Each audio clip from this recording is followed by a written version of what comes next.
박고은은 뉴욕에서 석박사 학위를 받고 이 대학에 임용된 엘리트였습니다. 하지만 3년 후 그녀는 남편 살해 혐의로 구치소에 수감됩니다.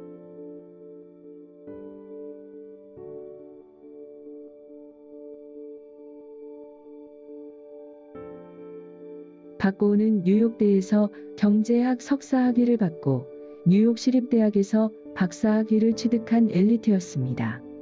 2017년엔 심슨 칼리지에 임용됐으며 2020년엔 이 대학에서 경제학과 조교수로 재직 중이었습니다.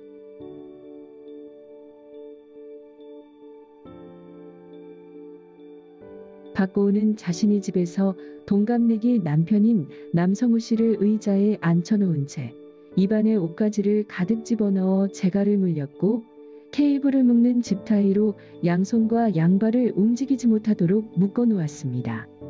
또 그녀는 수건으로 남편의 머리와 눈을 가린 후 덕테이프로 머리 부위를 묶기까지 했습니다. 이러한 고문은 몇 시간 동안 계속되었습니다. 오후 5시경 남편은 박고은에게 숨이 차다며 제발 풀어달라고 수차례 애원합니다.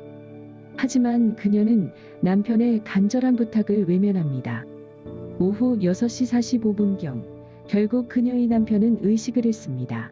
그러자 박고은은 912에 신고한 후 심폐소생술을 실시합니다. 구급대원이 도착했을 당시 그녀의 남편은 자택 오피스룸에서 얼굴을 바닥으로 향한 채 쓰러져 있는 상태였습니다. 하지만 이미 그의 입술은 푸른빛을 띠고 있었고 결국 그는 그날 밤 병원에서 숨을 거뒀습니다. 경찰들은 박고은이 구급대원이 도착하기 전 범행 증거품들을 은폐했다는 점과 사망한 남편의 사인을 조사하기 위해 부검을 하였지만 자연사 혹은 자살은 적이 없다는 점을 들어 박고은 씨를 가장 유력한 살해 용의자로 삼았습니다. 그리고 수색영장을 발부받아 대학 내 박고은의 사무실에 방문해 그녀의 책상과 사무용품, 서류 등을 수색하고 컴퓨터를 압수했습니다.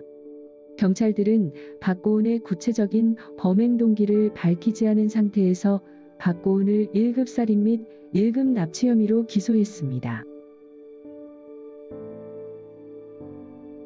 박고은이 뉴욕에서 공부할 때 출석하던 뉴저지의 한인교회 관계자에 따르면 박고은은 예쁘고 조용한 대학원생이었으며 신앙생활도 열심이었다고 합니다.